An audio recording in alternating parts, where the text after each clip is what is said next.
거래량이 줄어드는 이유는 두 가지입니다. 사는 사람이 줄어들 때, 두 번째는 파는 사람이 줄어들 때. 파는 사람은 많은데 사는 사람이 줄어들어. 그럼 진짜 집값 떨어져요. 그 부분만 보고 사람들이 거래량 줄어들면 집값 떨어진다라고 바보처럼 얘기하는 거예요. 살려는 사람 굉장히 많아요. 근데 팔려는 사람이 적어. 그러면은 거래량이 또 줄어들어요. 그러면서 집값은 굉장히 많이 올라가요. 지금은 후자예요. 예, 안녕하세요. 아기곰입니다. 저는 이제 부동산 컬럼니스트자 재테크 불변의 법칙 저자이기도 하고요. 여러분과 똑같은 이제 월급장애로 시작해가지고, 그래서 제가 월급장애 부자들에서 굉장히 이제 애정이 높습니다. 그래서 월급장애부터 시작해가지고, 사원부터 시작해가지고, 이제 월급장애 사장으로, 끝났고요. 지금은 이제 은퇴를 해서, 나이가 좀 많기 때문에 은퇴를 해서 지금은, 기존에 있던 자산이나 관리하고, 강의하고, 이제 상담하고, 이제 그런 일만 하고 있습니다. 집값이 정말 미치도록 많이 오른다라는 표현이 그쵸? 그런 표현밖에 할 수 없을 만큼 많이 오르고 있는데요. 예. 지금 혹시 부동산 2021년 예. 하반기 부동산 전망 어떻게 보고 계신가요? 지금 집값 오르는 거 보면 정말 무서울 정도로 오르고요. 이게 이제 2006년도 하반기를 연상시킬 만큼 그때도 이랬거든요. 그때도 이 정도로 많이 올랐나요? 예, 이거보다 더 했죠, 그때는. 그래서 엄청나게 이제 많이 올라가지고, 그때도 상당히 사람들이 공포에 이제 휩싸였을 때였어요. 그래서 지금도 이제 분위기가 상당히 이제 유사한데, 결론부터 말하면 이제 집이 없으신 분 입장에서는 이제 앞으로 집값 폭락할 거니까 조금만 더 기다리세요라고 하는 메시지를 드리면 참 좋겠지만, 그렇지가 않으니까 이제 안타까워요. 그래서 집값이 지금은, 이미 이제 과열 구간으로 가긴 했는데, 그래도 더 오를 가능성이 훨씬 높다라는 겁니다. 올해 하반기 또 더 오를 가능성이 높은가요? 예. 그게 이제 조금 이제 문제인 거죠. 그래서 여러 가지, 뭐 세계적으로 이제 인플레이션이 지금 확산되고 있는 거고요. 물론 이제 앞으로 테이퍼링이랑 이제 금리 인상이 예고되고 있지만 지금까지도 계속 돈은 한국도 마찬가지고 미국도 마찬가지로 돈은 계속 풀려 나가고 있고요. 앞으로 그 속도를 조정하겠다는 게 이제 테이퍼링인데 풀려나가고 있고, 그 다음에 이제 사람들의 투자 심리 지수가 상당히 높아요. 그러니까, 집이 없는 사람들은 빨리 지금이라도 사야겠다라는 이제 심리도 많고. 맞아요. 그런 심리가 진짜 많은 것 같아요. 그 다음에 돈이 많은 사람은 지금 현재 돈이 썩어간다는 느낌을, 그런 느낌을 받는 것 같아요. 은행에 돈이 있으면 돈이 썩어간다. 그러니까 뭔가를 해야 된다라는 그런 강박감정도 있는 것 같고, 그런데다가 이제 시중에는 이제 매물이 없거든요. 맞아요. 양도소득세가 너무 비싸가지고 집을 팔지 못하니까. 그러니까 살려는 사람은 많은데 팔려는 사람은 이제 줄어드는 거죠. 살려는 사람도 그렇게 가격이 올랐는데 많은 게 말이 됩니까? 예, 옛날보다는 줄어들었어요. 옛날에 10명이 산다 그러면 지금 5명이 사요. 근데 문제는 뭐냐면 옛날에는 10명이 집을 팔았는데 지금은 1명밖에 집을 안 판다는 거예요. 그러니까 옛날에는 경쟁률이 1대1인데 지금 경쟁률이 5대1이 된 상황이죠. 매수자도 줄었지만 매도자가 훨씬 더 줄었기 때문에 지금과 같은 왜곡된 현상이 나타나고 있습니다. 그것 때문에 가격이 더 오를 수 있다고 보는 거죠? 예, 그렇습니다. 그러면 조금 전에도 말씀 주셨듯이 이제 금리 인상도 되고 지금 계속해서 대출 규제도 하고 있는데 이러한 정부의 이제 정책들이 부동산 시장에 좀 어떤 영향을 미칠 수가 있을까요? 지금은 이제 당분간 정부에서 할 수 있는 건 사실 별로 없는 거로 보여지고요. 지금 그 정부에서 컨트롤 밖으로 지금 이제 빠져나간 거로 이제 보여지고 있습니다. 이런 규제만 한다고 해서 집값이 잡힐 거라고 보시는 안 되는 거죠? 그렇죠. 만약에 금리 인상으로 집값을 잡을 수 있는 금리 인상을 하려면 두 자릿수로 금리 인상을 해야겠죠? 두 자릿수요? 예. 그 정도로 화끈하게 하지 않은 이상 뭐 잡을 수 없는데 겨우 0.25% 올렸다고 사람들이 투자를 했을 때 얻을 수 있는 기대 수익이 거기서 보면 금리 인상분보다 훨씬 큰데 사람들이 그러니까 그거에 겁을 먹지가 않는다는 거죠. 그러니까 과감하게 제가 이제 대폭으로 금리 인상을 하자고 주장하는 사람은 아닙니다. 근데 그게 왜 어렵냐면 그렇게 대폭 금리 인상하게 되면은 자영업자들 다 굉장히 어려움에 처하고요. 중소수출 기업 다 문 닫게 됩니다. 그럼 우리들의 일자리가 다 없어지는 거거든요. 그러니까 한국은행이나 이제 그 고위공직자들이나 뭐 금융이나 이런 데서 고민을 할 수밖에 없는 거예요. 그래서 집값을 잡아야 된다는 시그널을 보내야 되는데, 그러니까 경제를 망치지 않고 경제 전반을 망치지 않고 집값을 잡을 수 있는 묘안은 사실 그렇게 많지가 않거든요. 그런데 시그널만 보내자 알아서 금리 인상을 한 거기 때문에 지금 금리 인상은 거의 이제 상징적인 수준이지 그게 과연 시장에 막대한 영향을 끼칠 만큼 인상할 수도 없고, 그 정도 지금 뭐 0.25, 0.5를 한다고 시장은 끄떡 눈 깜짝도 안 하거든요. 사람들이 지금 대출을 계속 받잖아요. 맞아요. 일단 받아놓고 그쵸. 보자고 하는 심리가 강하더라고요. 네, 주택담보대출뿐만 아니라 전세자금 대출도 지금 계속 받잖아요. 네. 그분들이 과연 돈이 없어서 받는가? 그게 아니라 일단 받아놓고 그 돈 갖고 뭘 하자라는 겁니다. 금리가 올라는데도 불구하고. 그러니까 지금 그 대출 그 금리 지금 현재 저 수준으로서는 금리가 올랐다 하더라도 굉장히 역사적으로 낮기 때문에 지금 수준으로서는 잡을 수가 없다 본 겁니다. 아마 금리를 올려도 0.25, 0.25 이런 식으로 좀 올릴 것 같은데. 그렇죠. 네. 그럼 시간이 만약 집값을 잡을 때까지는 네. 예를 들어 두 자리 숫자 금리까지 갈 수도 없겠고 일단 뭐 3%, 4%까지 가는데도 시간이 많이 걸릴 거잖아요. 그동안에는 집값이 내리기는 좀 어려울 수도 있겠네요. 그리고 금리가 이제 우리나라 마음대로 이렇게 올리는 게 아니거든요. 그쵸. 그게 우리가 지금 금융시장이 완전히 개방이 됐기 때문에 우리가 다른 나라는 금리를 올리지 않는 상태에서 우리 한국에서만 계속 금리를 올리게 되면은 소위 이제 한머니라고 그러는 그러니까 이제 국제 투기 자금들이 막 몰려들거든요. 금리차 또는 환율차를 이용해 가지고 그렇게 되면은 우리나라 원화 가치가 이제 올라가면서 수출이 이제 완전히 이제 박살이 나는 거죠. 그래서 어려워요. 멀리 수가 없겠네요. 네. 그러면 혹시 집값을 좀 잡을 수 있는 정책이라는 게 좀 있을 수 있을까요? 지금 정부에서 하는 정책을 조금 더 이제 손을 봐야 되는데, 그러기에는 이제 너무 많은 길을 갔어요. 그러려면 이제 정부가 자기 자존심을 좀 내려놔야 되거든요. 이제 국민한테 대국민 사과를 하고, 우리가 정말 잘못했습니다. 잘못 생각했습니다. 그러니까 앞으로는 이렇게 잡겠습니다라고 하면은 모르겠는데, 그게 아니라 지금, 첫 단추를 잘못 꼈기 때문에, 그 단추에서 그게 아니라 이거 국민들이 우리의 진정성을 이해하지 못해서 그런 거야라고 하면서 자꾸만 그 첫 번째 단추에 대해서 그걸 딱 풀고 다시 처음에 껴야 되는데 풀지 않고 그다음에 두 번째 단추, 세 번째 단추 하는 거니까 이미 지금 이제 거의 마지막 단추까지 왔거든요. 지금 풀기에는 너무 늦은 거예요. 그렇게 되니까 정부도 그걸 알아요. 모를 수가 없죠. 모르면 정말 그 사람들의 수준을 좀 생각을 해야 되는데 다 아는데 지금은 되돌리기엔 너무 늦은 거예요. 그렇게 되니까 이제 지금은 그냥 밀고 나가는 그런 정책이 되는 거고 아까 말씀드린 대로 지금 현재 정부에서 할 수 있는 거는 아무것도 없다라고 할 수가 있습니다. 그럼 다음 모 대선 주자가 지금 양도세라든지 아니면 보유세를 좀 올리겠다고 말을 하는데 만약에 이런 현상이 있었을 때 그럼 집값은 어떻게 될 수 있을까요?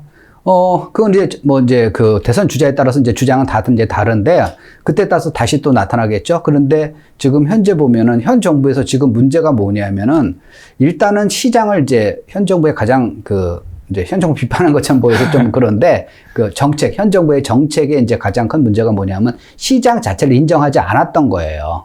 그러니까 정부의 의도만 갖고 정부가 이렇게 하라면은 시장은 이렇게 될 거고, 오른쪽으로 하라면 다 오른쪽으로 갈 거고 왼쪽으로 하라면 왼쪽으로 갈 거로 이렇게 생각을 했던 건데 사람들은 물론 오른쪽 가는 것 좀 보여집니다. 하지만 오른쪽으로 가는 순간 배가 오른쪽으로 이제 뒤집혀지는 거죠. 그래서 그러니까, 원하는 대로 되는 게 아니고 있는 그렇죠. 거예요, 상황 자체가. 그래서 시장이라는 게 자본주의 경제라는 게 모든 사람들의 이제 자기들의 개인의 이익을 최대화하려고 움직이잖아요. 그러면서 그 안에 시장이라는 기능이 생기면서 저절로 조정이 되는 건데 그 기능 자체를 믿지 않고 그 기능 자체를 인정하지 않고 그 시장 참여자들 전부 다 조금 이제 나쁜 사람인 것처럼 이렇게 얘기를 하면서 자기네들이 이렇게 정하는 방향으로만 가야지 된 거라 했을 때 이제 시장이 역습을 한 거죠. 그래서 그 부분에 대해서,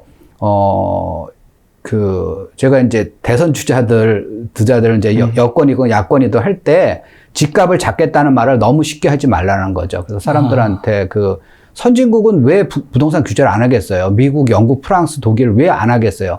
그 나라도 하는데 우리나라처럼 하는 나라 있으면 데려와 버렸어요.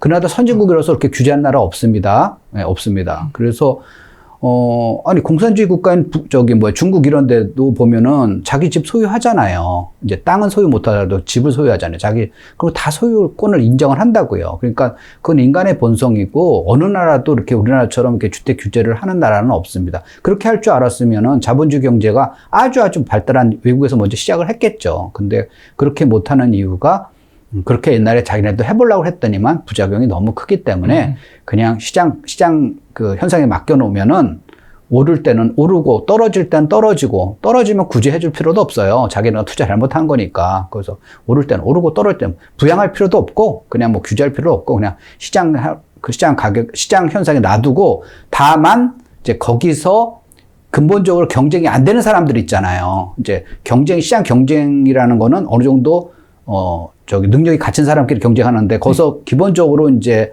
경쟁이 안 되는 사람들, 그런 사람들, 아주 저소득자, 또는 이제 여러 가지 뭐 장애를 갖고 태어나신 분들, 그런 분들, 또는 연령이 나이가 많아가지고 경제활동 못 하시는 분들, 그런 분들 위해서 국가나 사회가 어떻게 그분들을 갖다가 도와줄 것인가. 그 부분만 국가가 해야 되는 거지, 지금 멀쩡하게 경제활동 하는 사람 입장에 그 사람들 데려가지고 오른쪽 와라, 왼쪽 와라 이렇게 얘기하는 거는 굉장히 부작용을 더 많이 갖고 올 수 있다라고 생각합니다.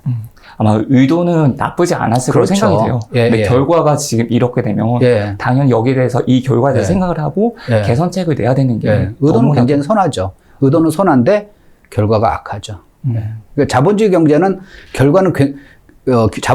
의도는 굉장히 악합니다.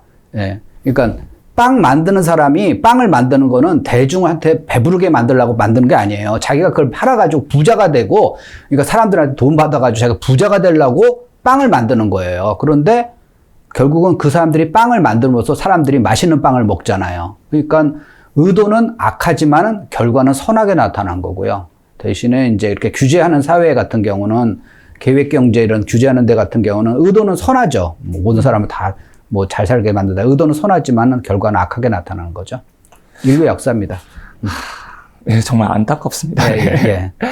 지금 매매량이라든지 아니면 전세량이라든지 이런 게 상당히 줄어들고 있어요. 그렇죠. 네. 근데 이렇게 줄어드는 이유가 뭐 정책 때문일 수도 있고, 뭐 세금 문제 때문일 수도 있는데, 이렇게 줄어들면서 이제 생기는 부작용들도 있을 것 같거든요. 혹시 그때 좀 저희 챙겨서 봐야 되는 이유라든지 아니면 그런 현상들에 대해서 좀 설명해 주실 수 있을까요? 그러니까 이제 아까 말씀드린 이제 일맥상통한 얘기인데, 거래량이 지금 현재는 거래량이 준다는 거거든요.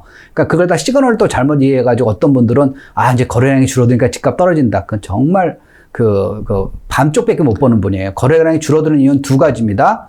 이제 두 가지 때 나타나요. 보통 보면은 사는 사람이 줄어들 때, 두 번째는 파는 사람이 줄어들 때. 두 가지 다 줄어들 수 있겠네요. 그렇죠. 파는 사람은 많은데 사는 사람이 줄어들어. 그럼 진짜 집값 떨어져요. 그래가지고 그 부분만 보고 사람들이 거래량 줄어들면 집값 떨어진다라고 바보처럼 얘기하는 거예요. 그건 반해하는 거고, 살려는 사람 굉장히 많아요. 근데 팔려는 사람이 적어. 그러면은 그 거래량이 또 줄어들어요. 그러면서 집값은 굉장히 많이 올라가요. 지금은 후자예요. 파는 사람이 적은데 사는 사람이 많기 때문에. 그런 상황이네요. 파는 사람이 적어도 거래량이 줄어들거든요. 그러면 이제 왜 파는 사람이 줄어들어? 이만큼 지금 집값이 5억이었다가 10억이었으면은 나 같으면 팔겠네? 그거는 이제 본인이 집이 없기 때문에 그렇게 생각하는 거예요. 집 있는 사람은 그렇게 생각하잖아요. 지금 10억이야? 더 늦으면 15억 가겠네? 이렇게 생각하면서 안 파는 거예요, 그분들이. 그래서 맞아요. 그분들이 팔 수 있게 이제 유인책을 내놔야 되는데, 지금은 이제 그런 유인책을 못 내놓고 있잖아요. 그래서 이제 바람을 더 세게 불면 사람들이 옷을 벗을 거야! 라고 이제 막 하면서, 안 벗겨? 그럼 이제 바람의 속도를 2배로 해. 이제 그런 정책을 쓰는 거니까 지금 사람들이 점점 옷을 저매고 있죠. 그러니까 거래량은 줄어들면서 집값이 올라가는 아주 안 좋은 현상이 계속 벌어지고 있는 겁니다. 가격은 일단 계속 오르다 보니까 사람들이 뭐 세금을 많이 내더라도 또 양도세까지 많으니까 이걸 함부로 팔 수가 없는 것 같아요. 그렇죠. 이걸 팔게 되면 이제 그 사람들이 생각은 뭐냐면 팔게 되면 다시는 살 수 없다. 그런 생각이 된 겁니다. 그렇게 되니까 계속 버티다가 팔게 되면 다시 살 수 없는데 그럼 내 자식들은 어떡하지? 이렇게 또 생각하는 거예요. 그러니까 갖고 있다가 그냥 자식들한테 증여하는 게 더 나을 거야. 우리 애들이 나중에 서울이든 하여튼 인기 지역에 집을 살 수가 없으니까 이렇게 생각하니까 다주택자들이 집이 안 나오는 거죠. 그 사람들이 팔고 언제든지 다시 살 수 있다는 그런 믿음을 갖다가 시장에 퍼뜨리게 되면은 사람들이 왜 안 팔겠어요? 지금 팔고 다른 데 가고 싶어도 다른 데도 올랐으니까. 그렇죠. 갈 수가 오르고 없는 것 그다음에 같아요. 취득세가 엄청 비싸잖아요. 맞아요. 파는 순간 엄청 손해를 보는 거니까 차라리 그냥 버티겠다라는 사람들이 많은 거죠. 혹시 내년에 결혼을 하려고 마음을 먹은 신혼부부가 있습니다. 그러면 그 사람들이 아마 지금 가장 고민이 전세를 살 건지 아니면 내가 내 집을 매수를 할 건지 이런 고민들을 정말 많이 할 것 같거든요. 그렇죠. 근데 내년에 집값이 어떻게 될지 모르니까 내후년 집값이 어떻게 될지 모르니까 아마 고민을 계속 하실 것 같아요. 그런 분들에게 한 말씀 해주신다면 좀 어떤 말씀을 해주실 수 있을까요? 그 주식시장처럼 이제 부동산 시장을 너무 주식시장처럼 보지 말라는 거예요. 그래서 보면은 이제 집값이 지금 이렇게 됐는데 여기 이제 떨어지면 사가지고 오르면 팔고 떨어지면 사가지고 그렇게 할 수 있는 상황이 아니거든요. 부동산 시장은 굉장히 천천히 움직이기도 하고, 그 다음에 거래 비용이 굉장히 많기 때문에 내가 중간중간에 그 쌀 때 사가지고 비쌀 때 팔 수 있는 상황이 아니에요. 그래서 좀 더 이제 길게 보고 본인이 이제 상황이 될 때 집을 살 수 있는 게 가장 좋은데, 그러면은 이제 어떤 분은 그래도 집을 살려면은 제대로 좋은 데서 이제 출발을 해야지라고 하면서 이제 집을 안 사고, 그 다음에 돈을 더 모아가지고 또는 딴 거 뭐 주식을 하던 또 비트코인 해가지고 좀 한쪽에서 뻥튀기를 한 다음에 나중에 이 돈 갖고 사야지라는 이제 분들이 굉장히 많아요. 그런데 문제는 그동안에 집값이 이제 움직여주지 않으면은 참 좋죠. 그러니까 그쵸. 집값은 오르지 않고 딴 거 뭐 비트코인이나 주식이면 참 오르면은 참 좋은데 그런 경우는 없어요. 오르면 같이 오른 거고 떨어지면 같이 떨어지는 거예요. 돈 가치가 떨어지거나 돈 가치가 오르기 때문에 그런 현상이 벌어지기 때문에, 물론 이제 특정 종목은 이제 투자한 사람들은 주식시장 다 박살나도 내 주식은 상한가칠 거라는 믿음을 갖고 투자를 하는 거거든요. 다른 암호화폐 다 박살나더라도 리플은 오를 거야. 이런 식으로 해가지고 사람들이 이제 투자를 한단 말이에요. 그게 이제 착각인 거예요. 그래서 돈 가치 떨어지는 만큼 이제 자산 가격이 오르고 돈 가치 오르는, 오르는 만큼 오르는 거고 돈 가치 떨어지는 만큼 이제 떨어지는 거기 때문에 돈 가치와 이제 이제 반비례하죠. 제가 또 거꾸로 말씀드렸나? 돈 가치가 떨어지면 이제 자산이 오르고, 네, 이제 그렇게 되는, 그렇게 이제 반비례 하는 거기 때문에, 지금 현재 보면은 내가 딴 데서 돈을 더 해가지고 투자를 해가지고 성공해가지고 이걸 사겠다? 그거 늦죠. 이때는 이미 오른 거기 때문에. 그래서 본인이 준비가 됐을 때, 작은 거라도 좀 스타트를 하고요. 작은 거를 스타트를 해야지, 그 다음에, 이제 나중에 더 자기가 투자 여력이 생겼을 때 이제 이거 오른 거하고 합해가지고 더 좋은 데로 이제 옮길 수 있고 그렇게 되는 거죠. 그 다음에 실제로 보면은 그러면은 어차피 마찬가지 아닙니까? 이쪽에서 돈 벌어가지고 나중에 한꺼번에 사는 거나 이거 사가지고 오르는 거나 아까 악의금 당신이 얘기할 때는 상승률이 거의 비슷하다고 그랬으니까 마찬가지 아닙니까? 라고 할 수가 있는데, 집을 한번 사보면은요, 사람이 누구나 그래요. 집을 사보게 되면 그거에 대해서 관심이 있어요. 맞아요. 그때부터 공부를 하시는 분들이 많더라고요. 그 전에 공부해도 안 해요. 정말, 왜 공부 안 해요? 그러면서, 나중에 할게요. 그런 거. 왜 마음이 안 닿으니까. 근데 그때부터 하게 되면 공부를 해요. 그래서 이제 요즘 이제 증여가 많아지잖아요. 자식들한테 증여 막 하거나 아니면 현금 증여해서 자식 이름을 사게 되면은 자식들도 공부해요. 자기 자산이라 그러면은 이제 이거 네 거다 라고 생각하면 그때부터 공부를 하더라고요, 애들이. 그러니까 이 관심이 생기는 거죠. 그러면은 처음에 이제 자기가 A라는 걸 샀어요. 돈이 이제 5천만 원 밖에 없어가지고 5천만 원 끼고 A라는 걸 샀어요. 근데 나중에 공부하다 보면은 이게 얼마나 좀 안 좋은 거를 나중에 아는 거예요. 근데 그럼에도 사라는 거예요.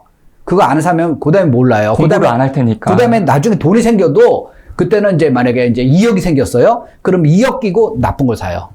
그럼 더 안 좋은 선택이 나빠지는 거죠. 그러니까 처음에 공부를 하기 위해서도 그걸 사야 돼요. 처음에 사고 하다 보면 자기가 이제 얼마나 나쁜 걸 산 걸 아는데 그때는 할 수 없었죠. 왜? 돈이 그거밖에 없었잖아요. 그러니까 가장 나쁜 건 뭐냐면은 돈이 없어서 나쁜 거 사는 거는 그거는 뭐 할 수가 없는 거죠. 돈이 많으면 선택지가 많아지거든요. 이거 A 사도 되고 B 사도 C 사도 되는데 돈이 적으면 선택지가 작아지니까 할 수 없이 그걸 살 수밖에 없는 걸 알아요. 근데 그걸 사면서 그 다음에 이게 왜 나쁜지 좋은지도 그때 몰라요, 본인이 모르고 가가지고 뭐 진짜 얼마 되고 새 거고 뭐 이제 그런 거예요. 근데 이제 나중에 보면은 이제 세건데 조금 안 좋은 점들이 보이는 거죠. 네, 사람들이 이제 그걸 찾지 않는 물건이 되는 거기 때문에. 그래서 이제 근데 그건 자기가 사고 나가지고 이제 공부를 하면서 그게 보이는 거예요. 그래서 두 번째 살 때는 그 다음에 이제 진짜 좋은 거 사는 거고, 한 3번 정도 사보면은 이제는 이제 눈 감고도 좋은 걸 이제 고를 수가 있는 그런 게 되는 거죠. 이론이와 실전은 또 다르니까 이걸 사보면서 좀 더 어떤 게 내가 사놓으니까 관심이 더 생기는 거고, 그럴 때마다 이제 그 가격의 흐름을 보면서 많이 오르는 애들도 있을 거고 좀 적게 오르는 물건들도 있을 테니까 그럼 그때 이제 다시 한 번 더 공부가 되는 것 같습니다. 맞아요. 그래서 제 책 읽은 분들도 그런 얘기 꽤 많이 해요. 그래서 저 악의형님 책 다 읽었어요. 막 그러면서 그래요. 이 책입니다. 다 읽었어요. 그렇게 이제 얘기하면서, 그런데 나중에 보니까 집을 사고 나가지고 다시 한번 봤는데 제가 옛날에 분명히 읽을 수 있는 것도 표시를 해놨는데, 거기서 보면은, 그때 말씀하신 거에 그 표시 안 된 부분에 진짜 중요한 얘기 했었네요. 라는 거죠. 아는 만큼 보이는 거예요. 맞아요. 아는 만큼 보이는 거예요. 그게 무슨 얘기냐면, 본인이 공부를 했기 때문에 그게 이제 제가 말하는 뜻이 무슨 뜻인지, 그거 갖다가 이제 느끼시는 거죠. 그래서, 이 젊은 분들한테, 그러니까 제가 이제 강의를 하거나 또는 이제 유튜브 촬영해서 이제 그 하는 것 중에 상당 부분이 이제 젊은 분들이 내 집 마련 중요한 게 아니라 인생에 이제 자기 자산을 이제 키워가는 그 이제 방법에 대해서 이제 말씀을 드리는 건데, 제가 이제 먼저 가봤으니까 여기 가니까 이 길은 안전합니다라고 이제 여러분한테 말씀을 드린 거예요. 제가 뭐 부모님한테 막대한 자산을 넘겨받은 사람도 아니고, 또는 제가 무슨 전문적인 직업을 가져가지고 뭐 한 달에 무슨 뭐 상당히 돈을 받는 직업을 가진 게 아니라 똑같이 여러분같이 이제 월급장애로 이제 시작했다 그랬잖아요. 월급장애를 시작하는 거니까, 월급장애가 이제 그야말로 이제 경제적 자유가 이르는 방법에 대해서 이제 쭉 이제 말씀을 드리는 건데, 그만큼 돈이 있어야 투자하지 않습니까? 예, 돈이 있어야 투자합니다. 돈이 10원도 없으면 투자 하나도 못 해요. 돈이 있어야 투자합니다. 근데 돈만 갖고 투자할 수 있는 게 아니에요. 그러면 돈만 갖고 투자했으면 뭐 세상에 투자라는 게 필요 없죠. 그 머니 게임이죠. 돈과 플러스 지식과 같이 있어야 돼요. 이 공부가 같이 되는 거죠. 그래서 이 공부하는 거에 여러분들이 등한시 하지 않는 게 좋은데, 이 등한시 하지 않기 위해서는 아까 자기 집을 가진 사람들이 공부하는 속도가 훨씬 빠르더라는 겁니다. 예, 그래서 처음엔 좀 빠르게 하는 게 좋아요. 그러면 사회초년생들이 보통 돈이 없을 거잖아요. 그러면서 이제 돈을 모아서 겨우 그렇죠. 5천만 원 정도를 만들었어요. 그러면 5천만 원으로 바로 투자를 하는 게 좋을 거야? 아니면 아이공님 지금까지 경험해본 바로는 5천만 원을 조금 더 불려갖고 더 큰 돈으로 더 좋은 투자를 하는 게 좋을까요? 전자가 더 낫죠. 먼저 모은 대로 투자를 하는 게 먼저 출발하는 게 좋아요. 근데 이제 여기서 약간 조심해야 될 게, 모으는 게 첫 번째 걸 시작을 하라는 거예요. 그런데 그럼 모았어요. 그 다음에 이제 3천만 원 또 모았어요. 그럼 3천만 원 또 사라는 게 아니에요. 첫 번째 걸 빨리 하고, 두 번째 건 이제 돈을 좀 모아가지고, 두 번째 갈아타기를 좀 해야죠. 그때 준비하는 거죠. 예. 그러니까 다주택자 하라는 게 아닙니다. 그래서 뭐 한 달에 2천만 원, 2천만 원 갭 투자하고 3천만 원, 4천 그렇게 하라는 게 아니라, 첫 번째는 빨라서 좋아요. 그 다음에 이제 두 번째부터는 이제 돈을 모아가지고, 그 다음에 어디로 갈아타게 할 건가, 그때부터 좀 더 이제 아주 심도 있게 공부를 해가지고, 좀 더 나은 입지를 찾아서 가야죠. 혹시 갈아타기 하는 시기라는 게 있을까요? 세금하고 밀접하죠. 세금. 예, 우선 이제 우리나라는, 규제 지역이건 비규제 지역이건 2년 보유를 해야지 이제 양도소득세가, 비과세 되거나 또는 9억 넘으면 이제 감면이 되거든요. 그렇게 되니까, 세금이 굉장히 큽니다. 세금이 크기 때문에 수익률에서 세금이 차지하는 비율이 좀 높아요. 그래서, 비과세 할 수 있는 거. 그러니까 중간에 나 세금 내고 세금 내더라도 오른 거에 비하면 일부 아닙니까? 라고 하지만은, 세금 안 내는 게 낫지. 가능하면은 안 내는 게 낫지. 뭐하러 내면서요. 그러니까, 최소한 2년은 보유해야 되거든요. 2년 일반 과세로 될 때까지. 그렇죠. 일반 과세나 아니면 이제 아까 1주택자 같은 거는 비과세가 되니까 비과세 되는 거니까 그때까지 2년 정도 기간을 줘야 되는 거고요. 또 이제 주식과 달리, 주식 같은 경우는 뭐 오전에 사는데 오후에 올 수도 있고, 그다음에 호재라는 게 금방 터질 수 있는데, 부동산이라는 거는 호재라는 거는 좀 이렇게 천천히 터지기 때문에 산 다음에 그 다음 날 오르는 현상은 그렇게 많지가 않죠. 그래서 조금 2년의 기간을 두고 이제 내가 이제 갈아타기 하는 걸 좀 생각을 해봐야죠. 최근에는 호재 하나만 터지더라도 그 다음날 급등을 하는 게 보이더라고요. 거의 그렇죠. 5천, 1억 오르는 게 1도 아닐 만큼 오르고 있는데, 이런 부분 같은 경우는 좀 조심해야 될 부분들이 있어요. 거래가 적어서 그래요. 그 파는 사람이 좀 자유롭게 많이 팔게 되면은, 그러니까, 옛날에는 10명이 팔았는데, 그렇게 10명 팔다 보면은 이제 좀 욕심이 적은 사람도 있고, 이제 욕심이 큰 사람도 있고, 이제 그러니까, 욕심이 큰 사람은 안 팔리고, 욕심이 적은 사람 건 이제 팔리고 이렇게 팔리는데, 지금은 10명의 매물이 못 나오니까, 이제 한 명만 나오는데, 이제 그 한 명 매물이 나오는 게 이제 욕심이 큰 사람이 매물을 던지는 경우가 가끔 있기 때문에, 실거래가가 이만큼인데, 호가가 이만큼인 거예요. 네, 야망 매물이라고 야망 매물, 야망 호가, 막 이런 건 말을 많이 쓰더라고요. 네, 그래가지고, 저는 이제 이렇게 머릿속에 있는 게 있잖아요. 사람마다 이제 여기는 얼마, 여기는 이제 머릿속에 있잖아요. 그래서 그거 기준으로 해가지고, 여기는 이 정도 가격 정도 되면 사면 됩니다라고 얘기하면은, 기금이 갔더니만 그런 매물 한 개도 없고요. 전부 다 말도 안 되는 거여서, 아이고, 그 가격은 절대 사지 마세요. 가가지고 그런 거죠. 네이버에 나온 거 하나도 없어요. 막 이렇게 말씀하시는 거예요. 가봤더니. 그래가지고, 그런 매물 절대 사지 마세요. 그런 데가 꽤 많아요. 그러니까, 뭐 매물 내놓으시는 분들이 너무 또 높게 내놓으시는 경우도. 아이공님 같은 경우는 지금 조금 전에 말씀해 주셨듯이 네. 거의 시세가, 전국적인 시세가 머릿속에 다 있으신 거죠. 이 정도 가격이면 사도 된다. 이 정도 가격이면 좀 고점이다. 네, 그렇죠. 네. 그럼 지금 혹시나 수도권 시장 같은 경우는 아이공님이 생각하셨을 때 좀 기준 이상일까요? 아니면 좀 이하일까요? 그 수도권 지역에서 요새 이제 좀 조심하셔야 될 게 이제 저가 지역들이 많이 오르고 있거든요. 그래서 이제 수도권의 KB 국민은행에서 이제 시세를 쫙 매주 발표해요. 매주 발표하는데 그 중에서 무슨 강남구, 서초구부터 이제 이렇게 이제 순위 나오죠. 강남구, 서초구, 이제 송파구, 용산구 이런 식으로 이제 순위 나오는데 그게 이제 70개 지역이에요.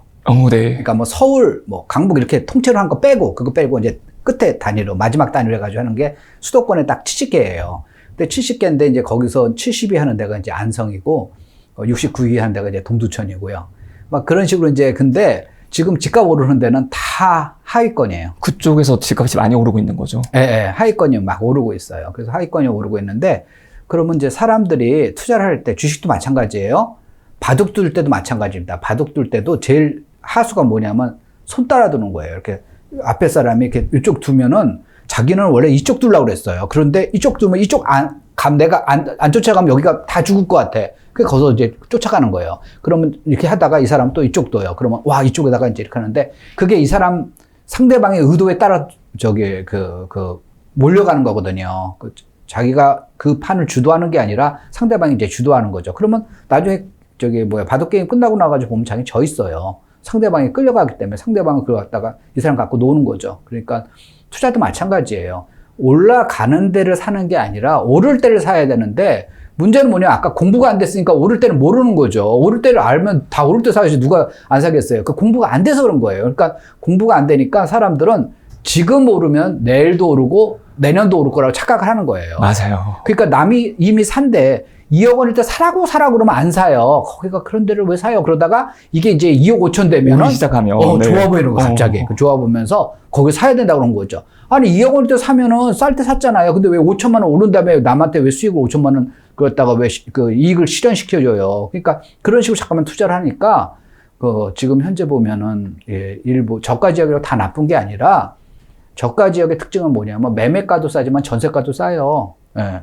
그러니까 저평가된 거 아닙니까? 아니죠. 저평가라는 건 뭐냐면은 전세가는 높은데 매매가가 싼 지역을 저평가된 지역이라 그랬지, 매매가도 싸고 전세가도 싸다는 건 뭐냐면 그 지역에 주택 수요가 없다라는 거예요. 거기서 독도에다가 아파트 지어가지고 분양해 보세요. 분양 되겠어요? 안 되겠어요? 하나도 분양 안 돼요. 거기 독도 경비대나 살까? 아니면 물개들 들어가 살까?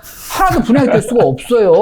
그럼 당연히 그런데 미분양 나고 가격이 쌀 수밖에 없는 겁니다. 그러니까 주택 수요가 많은 데는 집값도 비싸고 전세값도 비싼 거예요. 그러니까 싸다고 저평가되고 비싸다고 고평가됐다는 건 굉장히 1차원적인 생각인 거예요. 1차원적인 생각이기 때문에 그 싸다는 이유로 들어가게 되면은 이제 그 다음에 문제가 생기죠. 자, 그럼 싸다고 그런 지역의 특징은 뭐냐면은 그러니까 이제 가장 유일한 메리트는 뭐냐면 싼 지역에 들어가는 이유는 싸. 내가 이제 비싼 지역만 투자했어요. 근데 싼 데가 집값이 수도권인데 요것밖에 안 되네? 라고 생각하는 거죠. 그리고 딱 들어가는데 문제는 뭐냐면 거기에 유일한 메리트는 싸다는 거예요. 그러니까 A라는 사람이 샀어요. 아까 이제 그 사람은 2억 원에 산 사람이에요. 그래가지고 여기가 좋다고 막 이제 펌프질을 한 거예요. 여기다가 카페다가 글 쓰고 막 그래가지고 버스 타고 이제 사람들 몰고 다녀가지고 해가지고 2억 5천을 만들었어요. 2억 5천 만들었어요. 그런데 그럼 이제 사람들이 2억 5천 들어가잖아요. 사잖아요. 그럼 그게 샀어요. 그런데 이거를 3억 원에 살 수는 없다는 거죠. 그렇게 주택 수요가 적은데. 그러면 이 뒤에 간 사람이 앞에 있는 사람 수익만 채워주고 이 사람은 그냥 물리는 거예요. 그럼 이제 나는 장기 투자자다. 이제 그 다음에 이렇게 생각을 하는 거죠. 나는 이거 자발적인 장기 투자가 아니라 손자나 아들을 위해서 사는 거다. 장기 투자자라는 거면서 앞으로 이제 종부세 팡팡 내고 이제 그렇게 되는 거죠. 일단 수요가 좀 있는 곳에 가격은 좀 저평가돼 있고 전세가율이 좀 높은 데를 선택을 하는 게 그래도 조금 유리한 측면이 있겠네요. 맞아요. 전세가율 높은 것 자체가 중요한 게 아니라 전세가율이 높아지는데, 그러니까 높아지고 있는 곳. 투자는 동적이에요. 그러니까 제가 이제 굉장히 중요시하는 게 뭐냐면은 이 일자리를 굉장히 중요시하는 양질의 일자리. 일자리요. 집값이 왜 오릅니까? 왜 떨어집니까? 그거는 시중의 돈 가치가 떨어집니까? 올라가는 거에 비례해요. 직접적인 비례를 해요. 그래서 그래프 그려보면 정말 똑같아요. 시중에 돈이 많이 풀리면은 집값이 올라가고요. 그 다음에 시중에 돈이 적게 풀리잖아요. 그럼 집값이 약세를 보여요. 적게 오르거나 아니면 심지어는 떨어질 때도 가끔 있어요. 그래가지고 그게 집값이 오르고 떨어지는 건 돈 가치하고 굉장히 비례하는데 그러면은 아니 한국에서 돈을 푸는데 그러면은 포항에는 풀고 뭐 경주에는 안 풉니까? 어느 지역에 차별화되는 이유가 있을 거 아니에요. 그 차별화되는 이유는 이제 수요 공급인데 그 수요 공급에 영향을 주는 게 가장 심각하게 영향을 주는 게 바로 직주근접이거든요. 그 직주근접이 이제 그냥 직주근접이 아니라 양질의 일자리. 좋은 일자리들이 생긴다면 그렇죠. 당연히 거기에 원하는 사람들이 많을 테니까 그렇죠. 들어간다는 거죠. 네.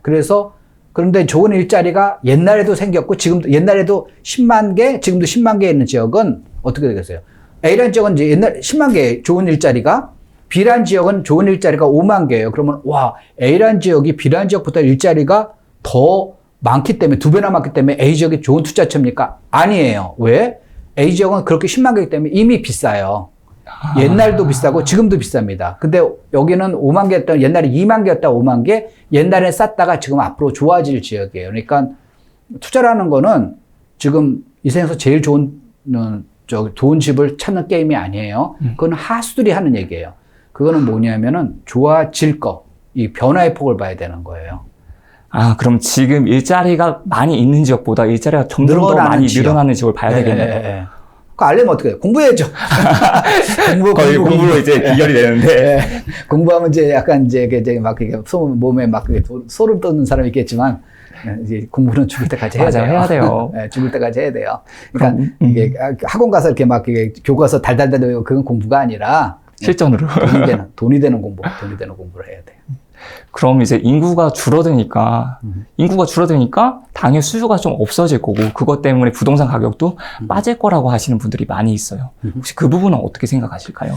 인구 감소로는 벌써 몇십 년, 뭐 10년도 넘게 나왔죠. 그런데 주택 수요는 이제 그 인구에 비례하는 게 아니라 인구 수에 비례하는 게 아니라 이제 가구 수에 비례를 해요. 우리가 수요에서 보면은 인구가 줄면은 이제 떨어질 게 이제 라면, 볼펜, 소주 이런 거는 사람이 줄어들면 직접적인 수요가 줄어들거든요. 소주 먹는 사람 줄어들고 커피 먹는 사람 줄어들고 볼펜 쓰는 사람 줄어들고 그러니까 그거는 떨어진 건 맞아요. 근데 집은 가구 단위로 이제 쓰잖아요. 그래서 가구 수가 늘어나면 인구 수가 줄더라도 가구 수가 늘어나면 집값은 오르는데 그런 현상이 벌써 이제 작년에 있었거든요. 2020년의 인구는 2019년보다 줄어들었어요. 아, 줄어들었어요? 벌써 줄어들기 시작했어요. 어디가 줄어들었냐? 지방이 줄어들었어요. 수도권은 늘고, 작년에 이제 2019년에 비해서 2020년 수도권은 늘고, 지방은 줄어드는데 합하면 줄어들었어요. 그럼 2021년 늘어납니까? 줄어듭니까? 더 줄어들어요. 왜? 코로나 때문에 그런 거예요. 코로나 때문에. 이제 코로나 때문에 결혼 안 하잖아요. 결혼식 안 하잖아요. 결혼식 안 하니까 이제 그 출산율이 굉장히 급격히 더 떨어지기 때문에 이제 그런 현상이 더 벌어지는데, 인구가 줄어들어요. 그러면 작년에 집값이 떨어졌어야 되잖아요. 인구가 줄어들면 작년에 집값이 폭락했어야 되잖아요. 작년 집값이 얼마나 많이 올랐는데요. 지난 10년간 제일 많이 올랐는데, 거기서 보면은. 그러니까, 그거는 작년에, 왜 그러냐면 작년에 이제 가구수 보면은 가구수가 굉장히 많이 늘어났어요. 그래서 이제 문재인 대통령께서도 그 말씀을 이제 연초에 언급을 했잖아요. 아, 이 가구수 늘어나는 것에 대해서 우리가 좀 간과를 했습니다라고 얘기하는 건데, 그래서 지금 현재 보면은 인구수 늘어나는 것보다는 가구수 늘어나는 게 직접적인 영향이 있기 때문에 우리가 가구수 늘어나는 걸 좀 이제 유심히 좀 볼 필요는 있어요.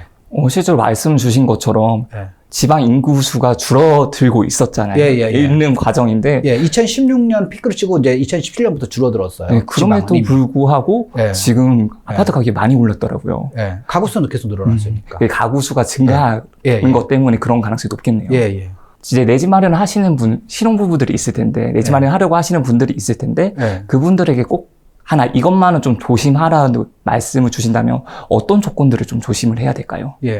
그러니까 처음에 집을 사시는 분들은 이제 대부분 그 전세 얻는 거하고 그 집을 사는 거하고 약간 헷갈려 하시는 분들이 많아요. 그래가지고 자기가 생각했던 거, 여기 좀 이뻤으면 좋겠어. 여기는 좀 새 거였으면 좋겠어. 이제 이런 식으로 좀 생각을 하는데, 중요한 거는 전세 얻는 메커니즘하고 집을 사는 메커니즘하고 달라요. 전세 얻는 메커니즘 자기 마음에 들으면 돼요. 왜? 나 나갈 때 그냥 집주인한테 빼주셔. 2년 만기 후에 나 빼주셔. 그러면 집주인도 당연히 빼주죠. 자기가 대출을 받아서라도 전세금 돌려줄 의무가 있는 거죠. 그건 집주인의 의무니까. 그러니까 내가 언제든지 내 돈을 회수하는 데는 아무런 문제가 없어요. 정말 깡통 주택에 들어가지 않는 한 내 돈을 회수하는 데 문제는 없는데, 문제는 뭐냐면 내가 집을 사는 순간 그 책임은 다 나한테 있거든요. 내가 샀는데 나중에 안 팔려? 그러면 이제 문제가 생기는 거죠. 집값 오르고 떨어진 건 두 번째 문제고, 내가 그거 팔고 딴 데로 가야 되는데, 나 지방으로 발령 나가지고 나 팔고 가야 되는데 못 파는 경우가 많아요. 그래서 집을 살 때 나의 입장에서 보는 그거는 전세를 얻는 거예요. 나의 입장이 아니라 나중에 내 집을 사줄 사람의 시각에서 내 집을 한번 봐요. 거기서 보면은 과연 이 집을 누가 사줄 것인가? 누군가가 사주겠지. 난 몰랑. 나중에 누군가 사줄 거야. 집값은 오르는 거라며. 그러면은 안 팔려요. 내 관점이 아니라 다른 사람이 그렇죠. 실제 이 집을 좋아하는지를 봐야 되겠네요. 그렇죠. 그리고 그런 사람들이 많은 집일수록 더 좋은 거겠네요. 그렇죠. 그러니까 아주 독특한 거는 이제 피해야 되는 거죠. 나는 빨간색 집이면 나는 정말 빨간색만 보면 집만 보면 완전히 흥분해가지고 나는 거기서 정말 살고 싶어. 이런 사람은 인테리어가 빨간색 말씀하시는 거죠? 집 외관이고 내부이 빨갛게 안 팔려요. 저 예전에 갔다가 검정색 집을 봤어요. 그냥 문도 검정색이고 싱크대랑 이런 게 다 검정색이더라고요. 볼 때는 세련됐다 이쁘다 하는데 그렇죠. 그럼 본인이 이제 그렇게 생각하는 거고, 딴 사람 그거 봤을 때 혐오스럽다 이렇게 생각할 사람도 있잖아요. 그게 더 많을 경우에. 그러니까 약간 내 집 마련하는 건 어떻게 보면 미스 코리아 뽑는 거랑 비슷해요. 대중의 인기가 있을 집을 내가 이제 사는 거지. 내 눈에만 좋아. 내 눈에 좋으면 되지. 내가 사는데 그러면 안 팔려요. 그러면 그 집이 좋으니까 그걸 평생 사셔야 돼요. 그 집에서. 인테리어뿐만 아니라 외부에 있는 환경도 마찬가지가 되는 당연하죠. 거죠. 그게 더 중요하다고 볼 수 있는 거죠. 더 중요하죠. 인테리어 고치면 되는 건데 외부 환경이 더 좋아요. 그래서 어떤 분들 보면은 전에 이제 있던 얘기인데 싫어한데. 싫어요. 이제 수도권 외곽 지역에는 집을 본인이 사겠대요. 그런데 제가 이제 상담을 하는데 그걸 살까요? 그래서 제가 이제 말렸어요. 거기는 서울로 오는데 보통 그 도시는 일자리가 굉장히 부족한 지역이기 때문에 대부분의 사람들은 서울로 출퇴근합니다.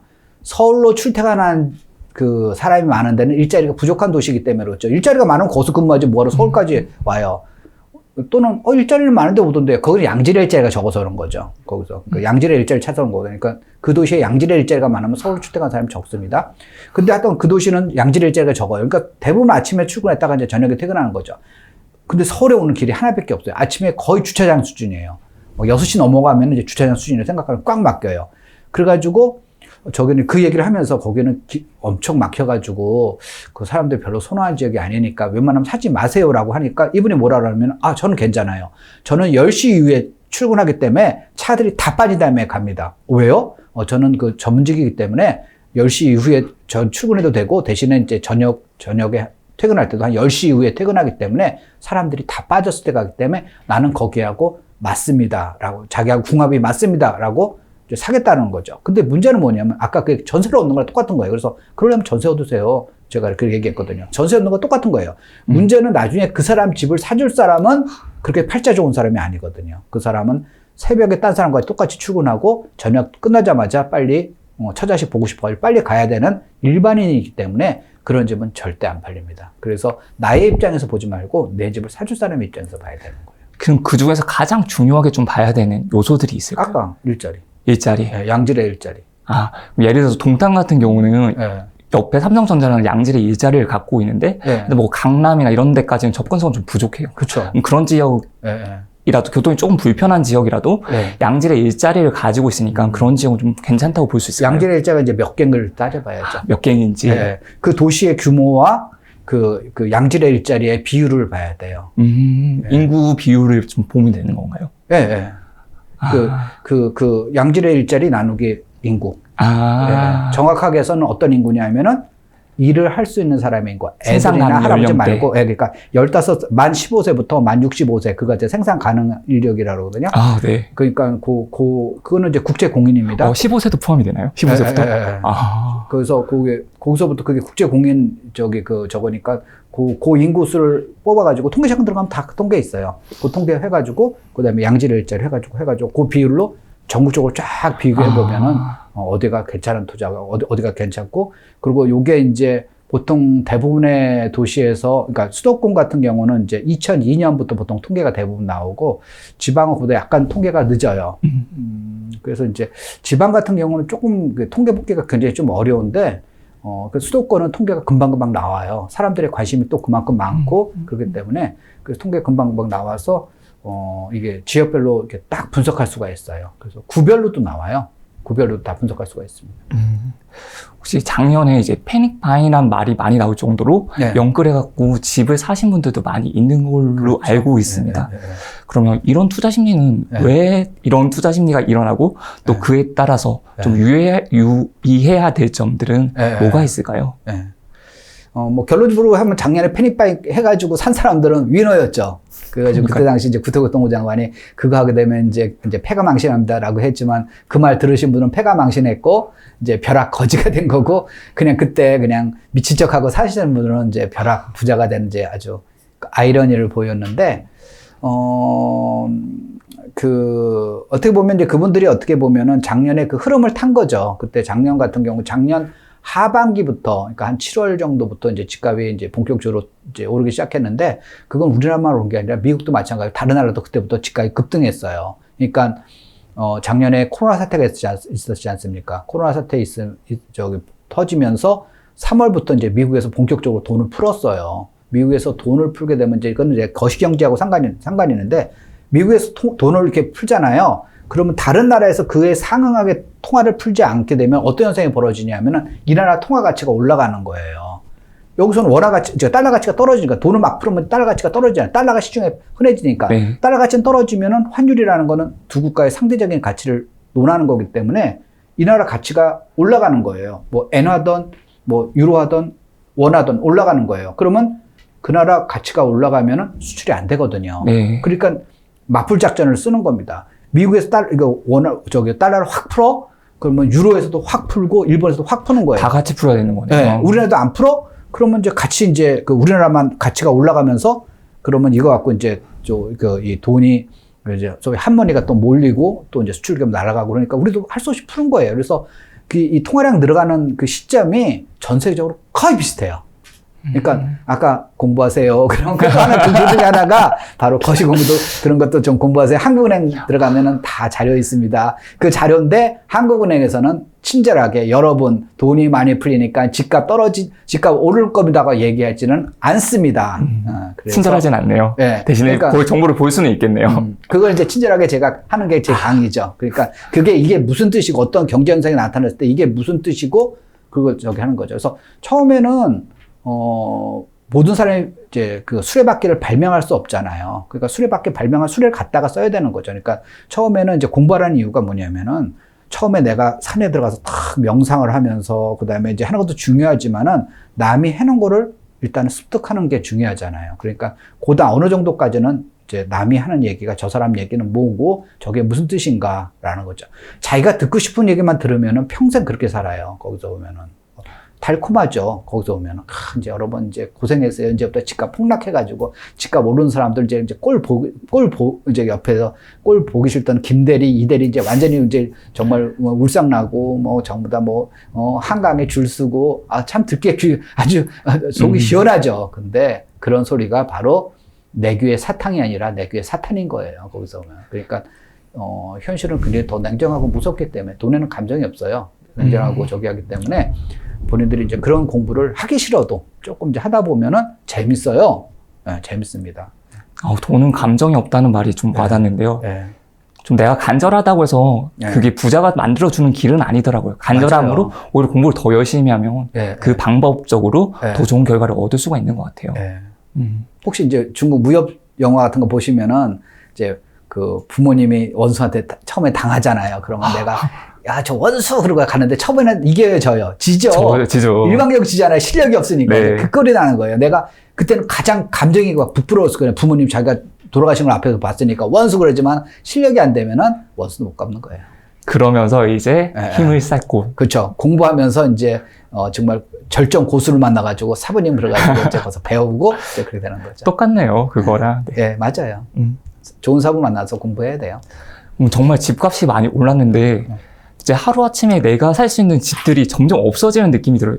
예를 들어서 5억을 가지고 있었는데 5억을 내가 이제 가용할 수 있는데 자고 일어나서 한 달 정도 지나니까 6억이 돼 있고. 그렇죠. 이러니까 집을 사지 못하는 상황도 좀 될 수 있을 것 같아요. 맞아요. 이런 분들에게 알곰님께서 좀 해주실 수 있는 말씀이 있을까요?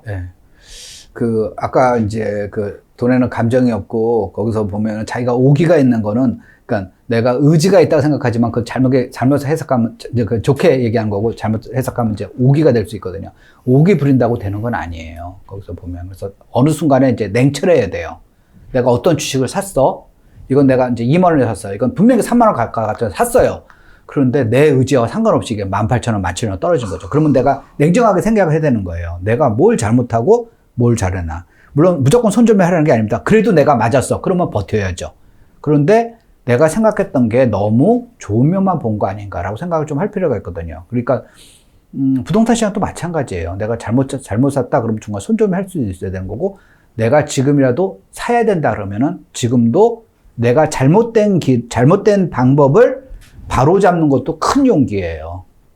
그러니까 처음에 안 했던 걸 시작하는 것도 용기지만 내가 잘못된 길을 갔다가 중간에 이 길이 아닌가벼? 하고 바꾸는 것도 큰 용기이기 때문에 하루하루가 사실 뭐 인생이라는 게 하루하루가 결정이잖아요. 내가 예스냐 노냐 이쪽 운전하는데 이쪽 길로 갈 거냐 저쪽 길로 갈 거냐 또는 내가 지하철 타고 가냐 버스 타고 가냐 그거에 따라서 지각할 수도 있고 어떨 때는 일찍 갈 수도 있고 그러잖아요. 그러니까 인생의 길이 결정의 이제 연속이기 때문에 내가 과거에 잘못된 결정을 갖다가 그대로 밀고 간다는 거는 그거는 우직한 게 아니라 어리석을 수도 있거든요. 그러니까 내가 이거 아닌 것 같아 라고 하게 되면은 왜 내가 생각했던 거와 다르게 시장이 움직일까? 그건 자기가 뭔가 잘못됐다는 거예요.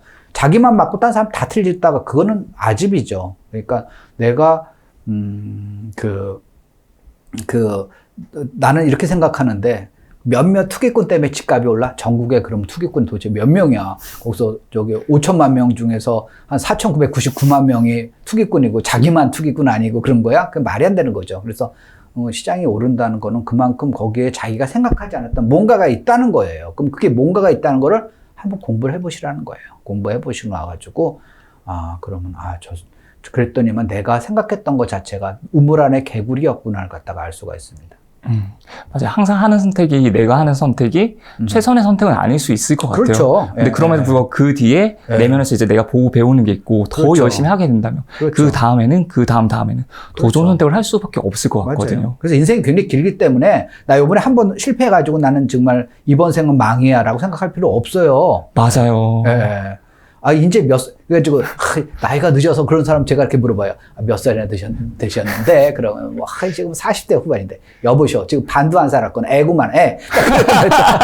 반도 안 살았잖아요. 지금 100년 살 건데, 앞으로 50년은 어떻게 살라고. 거기서 보면은, 그러니까, 그거는 본인이 그냥, 노인네 흉내 내지 말라는 얘기예요. 무슨 40대가 무슨 노인네 흉내를 내려고 그래. 아직 시작도 안 했구만. 충분히 할 수 있는 시기죠. 네. 늦은 건 없어요. 재테크 늦은 게 없습니다. 60, 70이라도 안 하는 것보다는 하는 게 나은 거예요. 그래서. 맞아요. 네. 좀 연세가 있으신 분들도 투자 공부 많이 하시더라고요. 그럼요. 그분 열정들이 젊은 사람들에 비해서 뒤처지지 않아요. 맞아요. 네.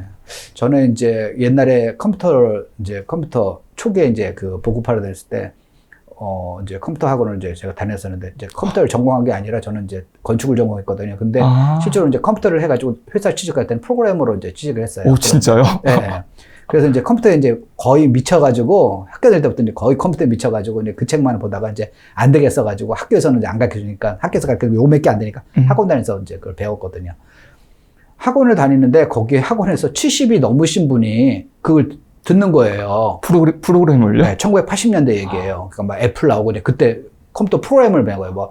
컴퓨터 프로그램에 지금 쓰는 것도 알고 옛날에 포트란, 코볼 이런 거 배웠던 시절인데. 정말 예전의 언어네요? 옛날 그건데, 그걸 배우시는 거예요. 70 넘으시는 분이 이제 은퇴 다 해가지고 배우시는 거예요. 그래가지고, 할아버지 지금 이거 왜 배우세요? 저는 굉장히 신기해가지고, 할아버지 그거 왜 배우세요? 라고 얘기하니까, 지금 안 배우면 나중에 더 후회할 것 같아가지고 지금이라도 배워야 된다고 배우시더라고요. 그래서 대단하신 분이다. 그분은 청년인 거예요. 70이 넘어서도 청년인 거예요. 그런데 지금도 저는 이제 사람들한테 투자를 하려면 좀 엑셀은 좀 잘 쓰실 줄 알아야 돼. 어느 정도 잘 쓰실 줄 안 해도 어느 정도 쓰실 줄 알아야 됩니다. 얘기하면은 이 나이에 지금 엑셀을 어떻게 배워? 지금 배워서 뭐 하려고요? 그러면 제가 아까 그 얘기한 거죠. 몇 살이나 되었어요? 그래서 40대요? 애구만. 그거 얘기하는 얘기가 그런 거예요. 아니 뭐 배움에 끝이 없는데 무슨 자기 스스로를 갖다 왜 노인흉내내? 맞아요. 실제로 엑셀 같은 경우도 처음에는 겁나시는 분들 진짜 많더라고요. 한번 해보면 굉장히 쉬운데. 맞아요. 더하기, 빼기, 나누기, 곱하기 그렇죠. 이 정도만 하면 되는 거잖아요. 평단가 계산하고 이 정도만 하면 되는 거니까. 시뮬레이션 할 때 엑셀 모르면 시뮬레이션을 못 하거든요. 맞아요. 지금 알곰님께서는 이제 오랜 시간 동안 투자를 하시면서 많은 분들을 만나 뵀을 것 같아요. 그런 그렇죠. 투자자분들 중에서 성공을 하신 분들도 있고 실패를 하시는 분들도 있을 텐데 그 성공과 실패를 가르는 그 한 가지 이런 이유들이 있을까요? 일단은 자기 확신이 좀 있어야 돼요. 성공하시는 분들 있으면 이렇게 젊은 분들 그러니까 막 20대 저는 이제 젊은 분들하고 얘기하는 게 젊은 분들 저 나이가 몇 살이다 젊은 거 혼자 늙은 척하는 거 아니까 나이가 좀 있어요. 나이가 짝이 있는데 이제 우리 막내 아들이 이제 대학교를 이미 졸업해서 회사 다니니까 이제 어느 정도 나이가 있겠죠. 제가 10대 때 사고 친 건 아닐 테니까. 그러니까 이제 그래서 이제 저는 이제 젊은 사람들하고 얘기하는 걸 좋아하거든요. 심지어 이제 우리 아들 딸보다도 나이가 어린 사람들하고 이제 얘기를 해요. 그리고 정말 우리 아들 딸보다 나이가 어린 사람들이 집을 막 사요. 저는 신기하기도 하고, 정말 이 사람들 빨리 도와줘야겠다. 얼마나 기특해요. 거기서 오면 기특하니까 막 도와주고 싶다. 이제 그런 식으로 이제 많은 이제 젊은 분들하고 많이 이제 얘기를 하는데, 얘기해보면은, 이 사람 분명히 다음에 부자가 될 사람이다. 라는 느낌을 받는 사람이 있고, 그보다 훨씬 나이가 많아요. 한 50이나 됐어. 50이나 됐어. 얘기해보면은, 이 사람은 정말, 노후가 정말 걱정이 된다. 투자하거나 안 하고, 똑같이 투자하는 사람인데도, 이 사람 마인드가 이게 너무 이게 부자가 될 마인드는 아니다라는 이제 그 느낌을 받는 사람이 있거든요. 가장 큰 그 차이가 뭐냐면 이제 조바심이나 자기 확신이에요. 자기 확신을 가지고 내가 지금 당연히 젊으면 없죠. 한 3, 40년 경제 활동한 사람하고 지금 시작하는 사람하고 똑같으면 그것 자체도 이상한 거지. 그거 자체도 이상한 거잖아요. 이 사람 3, 40년 동안 모은 거하고 이제 처음 쓴 사람도 자산이 똑같다면 그거 같다고 생각하면 그거 자체가 불합리한 사회고 불공정한 사회죠. 그러니까 그건 당연히 자산을 많이 나이가 많으면 자산을 많이 모을 수밖에 없는 거예요. 근데 그게 중요한 게 아니라 내가 이렇게 가면은 그렇게 될 것이다라는 확신을 갖고 그거 하는 거죠. 자기 이제 영어로 하면 셀프 컨피던스라고 할 수도 있는데 자기 그런 확신을 갖고 간 사람은 저 사람은 젊지만은 제대로 생각하고 제대로 방향을 잡았네라고 하는 건데 나이가 들어도 그게 아니라 단순히 단기 차익 봐가지고 학교님 그런 거 쓸데없는 소리 하지 마시고요. 저는 강의 들으러 온 게 아니니까 빨리 투자처 빨리 얘기하세요. 수채권으로 가지고 어디 좋아요? 찍어달라고 막. 여기 좋아요? 저기 좋아요? 어디 좋아요?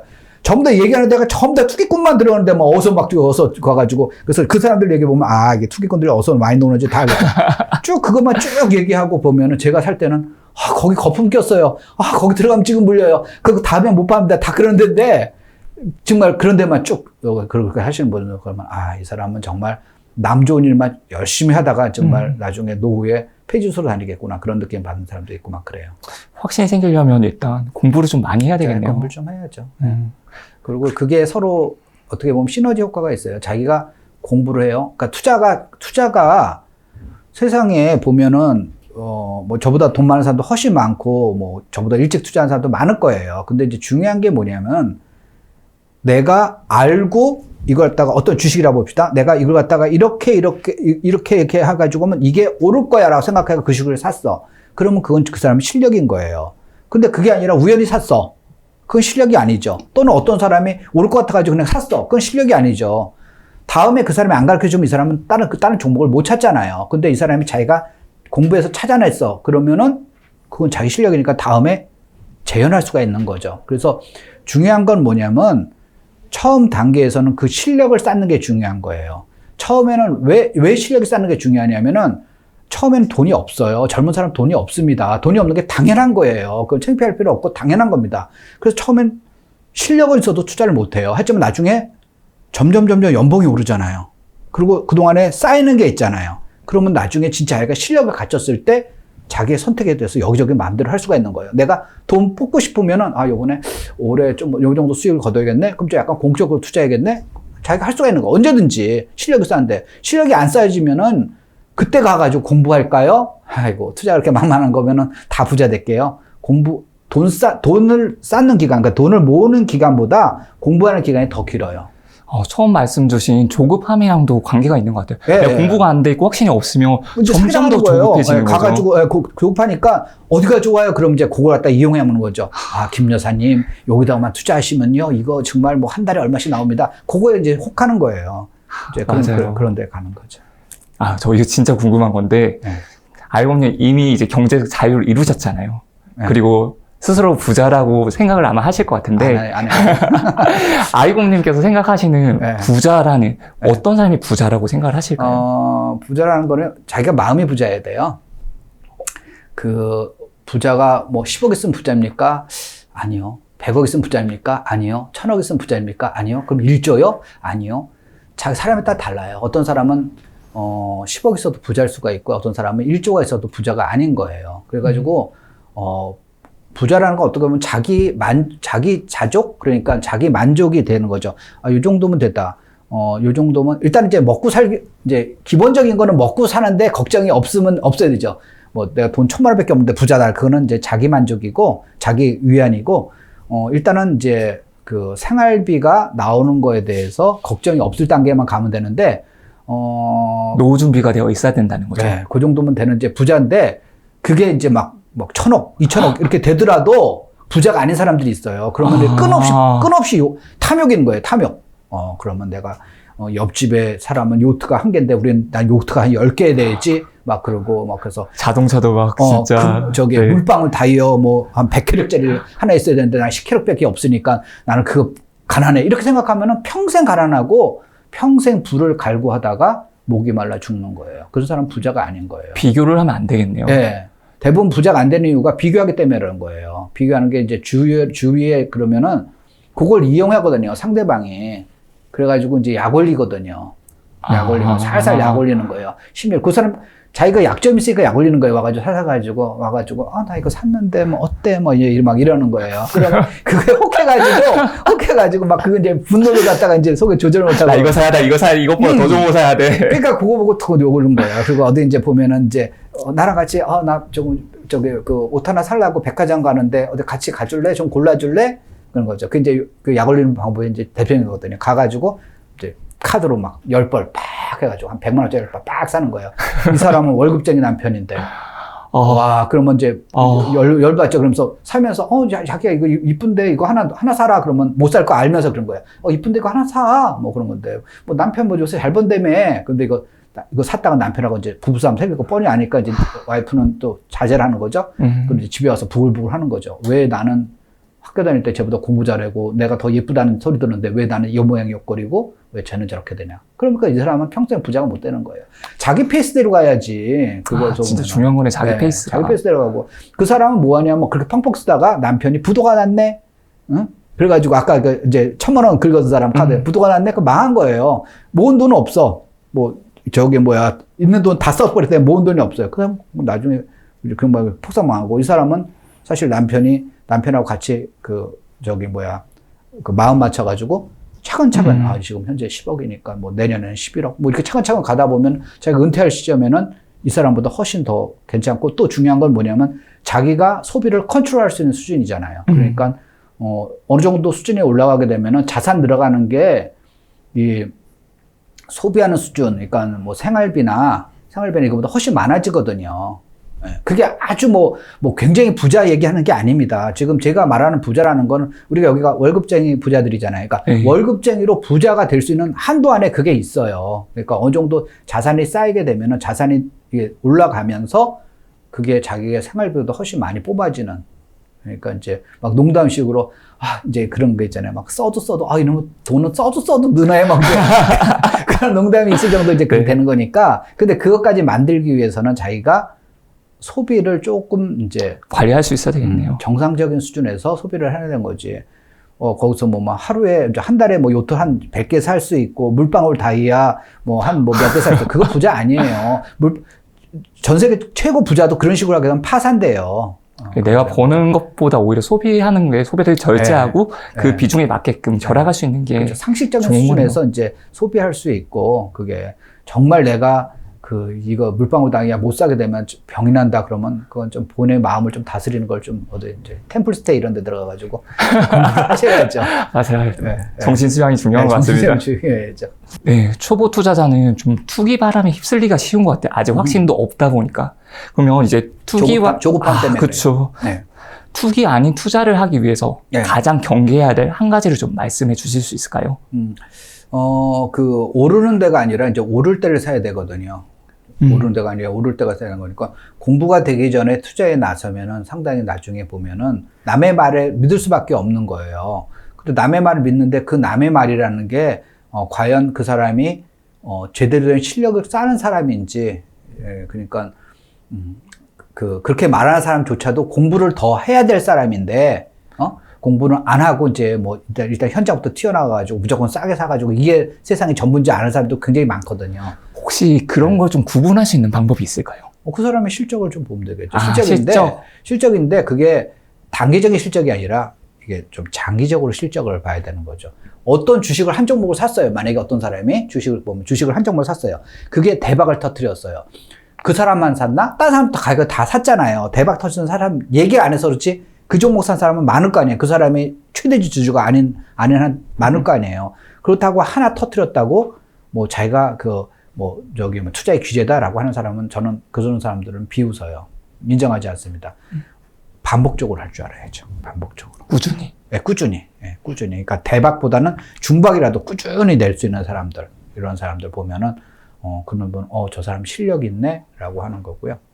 그게 아니라 그냥 뭐 어쩌다가 이제 뒷걸음 치다가 하나 얻어 걸려가지고 뭐 하는 사람들, 뭐 이런 사람들은 조금 좀 문제가 너무 과연 이 사람이 실력 있는 짠가? 라는 걸 의심할 필요는 있어요. 그런 부분을 경계를 해야 되는 거네요. 네. 그러니까 여러분이 이제 돈이 점점 많아질수록 좀 위험에 점점 노출하는 거거든요. 그래서 어떤 분은 저는 그 교회를 열심히 다녔기 때문에 그런 나쁜 사람 만날 저기가 없어요. 그 다음에 여태까지 저는 행운이었기 때문에 저는 그런 나쁜 사람 만난 적도 없고 앞으로 만날 일도 없을 거예요. 그건 왜 그러냐 하면요. 제가 이렇게 여러분이 이용 가치가 아직 없어서 그래요. 내가 돈이 조금 더 있거나 아니면 이용 가치가 없어가지고 그런 사람들한테 관심이 없는 거예요. 인건비가 안 나와. 이 사람한테 막 달려붙어가지고 뭐 해봤자 나올 돈이 없어. 인건비가 안 나와가지고 여러분한테 달려들지 않는 거예요. 근데 여러분이 아까 같이 공부가 안 된 상태에서 자산이 커졌어? 또는 부모님한테 턱 물려받아가지고 이게 이제 커졌어? 라고 하면은 그래서 부자들 2세가 빨리 망하는 이유 중에 하나가 그거예요. 여기서 보면은 자기가 공부 안 된 상태에서 첫 번째 창업자는 열심히 공부해가지고 그 비즈니스를 일구잖아요. 근데 자기가 아버지가 창업자지 난 창업자가 아니야. 그런데 재산은 많이 물려받았어. 나 실력은 없어. 그러면 이제 별 이상한 놈들이 다 달려붙으면서 형님 같이 뭐 사업 한번 해봅시다. 이러면서 이제 말아먹는 거거든요. 그러니까 투자의 세계도 똑같아요. 여러분들이 이 실력을 쌓지 않은 한 저 사람 맨날 공부만 하라고 그래. 학원 강사인가? 근데 공부가 그만큼 중요하다는 거예요. 그게 안 되면은 사기꾼과 진짜 실력 있는 사람을 구분을 못 하는 거예요. 이제 일단은 그 사람들하고 이 사람을 구분할 줄 알면 어느 정도 올라간 거예요. 그러면 실력자가 된 거예요. 그러니까 저 사람 찐이다라고 느끼는 거하고 저 사람 말만 저렇게 하지 저거 사기꾼다. 그거 다 구분할 줄 알아야 되는 건데 여러분 주변에 이제 아직까지 사기꾼이 달라붙지 않은 거는 여러분의 자산이 어느 정도 수준까지 못 올라갔기 때문에 그런 거지 여러분이 운이 좋아서 그런 거 아니에요. 그러니까 조심하셔야 되는 거예요. 정말 돈 그릇이라고 하죠. 돈을 다룰 수 있는 능력이 중요한 것 같고 엄청 중요하죠. 맞아요. 그 부분이 진짜 중요한 것 같아요. 네. 그럼 혹시 오늘 월부 TV랑 같이 함께 해주셨는데 이 말을 하고 가지 않으면 후회할 것 같다 하는 말씀 혹시 있으실까요? 그 월급 대부분 이제 그 자영업이나 또는 뭐 전문직은 사실 상대적으로 적잖아요. 적고 이제 우리나라뿐 아니라 이제 미국은 더한데 대부분 이제 월급쟁이죠. 월급쟁이로 시작하는 거고 저도 이제 월급쟁이였고요. 그래서 이거 월급 받아가지고 언제 부자가 되나 너무 이렇게 에베레스트산 이렇게 보거나 아니면 계단 높은 거 처음에 위액을 보고 와 그러면 못 올라가요. 그러니까 일단은 여러분이 할 수가 있는 게 뭔가 어저께보다 오늘이 더 낫다. 그럼 나는 어저께보다 오늘이 더 낫기 위해서 내가 뭘 했는가? 작년보다 올해가 낫기 위해서 뭘 했는가를 갖다가 꾸준히 생각을 하고 여러분들이 이게 한 걸음 한 걸음 가다 보면은 나중에 분명히 와 이게 재테크라는 게 1+1이 2가 아니구나라는 걸 분명히 알 겁니다. 그래서 어느 순간 올라가게 되면은 여러분들이 와 그때 내가 이 길을 들어서지 않았으면 어떻게 했을까라고 이제 하는 게 그런 생각이 들 거예요. 그러니까 여러분들이 처음에 해보지도 않고 지쳐가지고 우와 나는 이번 생각 망했어. 저렇게 집값이 비싼데 나 뭐 100년을 갖다가 뭐 숨도 쉬지 말고 그걸 쓸데없는 거에 넘어가지 말고 여러분들이 할 수 있는 게 과연 지금 내 상태에서 할 수 있는 게 내년에 할 수 있는 게 뭔가 그걸 갖다 하기 위해서 그러면 어떻게 해야 될 것인가를 생각하고요. 파이팅을 가지시라는 겁니다. 파이팅을 가져가지고 그걸 이제 해보시라는 거고요. 두 번째는 뭐냐면은 너무 이게 그러니까 아까 조급함하고 상관이 있는데 너무 이 재테크, 뭐 투자 이런 데만 너무 포커스를 맞추지 마세요. 그러니까 아까 인생이 길기 때문에 나 자신에 대한 투자가 있어야 돼요. 내가 그 회사를 다닌다면 회사에서 계속 꾸준히 성장을 해야 돼요. 나 회사 그거 가서 치사하니까 그만두고 나 그냥 전업 투자할래. 전업 투자하는 게 더 수익이 높아. 내가 한 달에 뭐 200만 원, 300만 원 받는 거보다 차라리 내가 임장 다니고 좋은 물건 하게 되면 한 방에 지금 연봉 할 수 있는데 그 시간에 내가 하는 게 훨씬 효율적이지. 내가 왜 남 좋은 일 시켜? 라고 생각하는데 그렇게 하지 마세요. 그거는요, 그렇게 생각하시는 분도 굉장히 많습니다. 2013년부터 지금까지 사실 뭐 제대로 된 하락이 없었어요. 이제 잠깐 2018년, 2019년 그 사이에 이제 1% 정도 이제 집값 떨어진 거 말고는 제대로는 하락이 없어요. 그렇게 되니까 사람들이 집은 사놓으면 무조건 오른다. 주식은 사면 무조건 오른다는 약간, 막연한 기대감 또는 너무 낙관적인 그런 시장이 퍼져 있어요. 그러니까 내가 이거 하게 돼가지고 이게 투자하면 더 낫겠다 생각하는데, 그거는 최근에 이제 몇 년간 얘기고요. 그전에는 뭐냐면은 전업 투자해가지고 생활비 못 뽑는 경우도 훨씬 많아요. 심지어는 자산이 매년 줄어드는 경우도 많습니다. 그때 내가 고정적인 수입이 없으면은 이게 지쳐요. 지치면 어떻게 되냐면은 이게 사람들 마찬가지예요. 이게 6개월 후에 상황이 탁 좋아진다라면 다 견뎌요. 근데 이게 6개월 후에 이게 이런 현상이 끝날지, 2년 후에 끝날지, 아니면 이게 영구히 지속되는 건지 알 수가 없으면요, 좋은 매물을 팔아버려요. 싼 가격에. 그러고 나가지고 이게 반등했을 때, 그때 내가 그거 갖다가 팔아버렸는데. 근데 그 사람 판 다음부터는 이제 집값이 쫙 오르죠. 네, 그러니까. 기다리다 어쩔 수 없이 파는 시기들이 생기는 거죠. 네. 그래가지고 투자 잘못하는 사람들 보면 꼭 자기 뒷꼭지에 CCTV가 달려있잖아요. 파는 순간 딱 오르잖아요. 자기 주식도 내가 어떻게 알았어? 내가 판지 어떻게 알았어? 버티다 팔았는데. 팔아서 그런 거예요. 조금만 더 버티면 되는 건데 대부분 거기서 왜 뭐부터 버텨? 생활비가 안 나오니까 당장 대출금 해야 되고 세금 내고 내가 생활비 해야 되는데 안 나오니까 하는 거죠. 그러니까 자기 회사를 열심히 다니면서 일 열심히 하세요. 그래서 여러분이 부동산 잘하면 부동산하고 주식 잘하면 주식 잘하고 암호화폐 잘하면 암호화폐 해도 돼요. 그런데 제가 왜 그 중에서 세 개 중에서 왜 부동산에 더 포커스를 맞춰 말씀을 드리냐면은 부동산은 내 시간을 안 잡아먹어요. 네. 그러니까 임장 다니고 그거 여러분 놀러 다니는 거 임장하고 착각하지 마세요. 부동산은요 살 때 한 번, 팔 때 한 번만 그 시간을 소비하는 거고 나머지는 내가 밤에 또는 주말에 시간 냈을 때 다 클릭이나 이거 갖고 손품을 다 팔아가지고 조사할 수가 있어요. 제가 전국마다 다 다니겠어요. 시간 바빠 죽겠는데 다 클릭하면 웬만하면 나오고 임장 또는 발품 판는 거는 나중에 실제로 내가 그 집을 사기 전에 내가 생각했던 거, 내가 조사했던 거와 그 현장이 다른가 아닌가를 확인하러 가는 작업이지. 그거 꼭 확인해봐야죠. 네, 확인해보는 거죠. 가는 거하고 다르잖아요. 자기가 이제 그 집의 느낌도 있고 그 동네 이제 분위기 이런 거 같은 경우는 이제 그 인터넷을 알 수가 없으니까. 가봐서 확인하는 작업은 꼭 필요한데 처음에 밑도 끝도 없이 막 다니는 거 그건 놀러 가는 거지.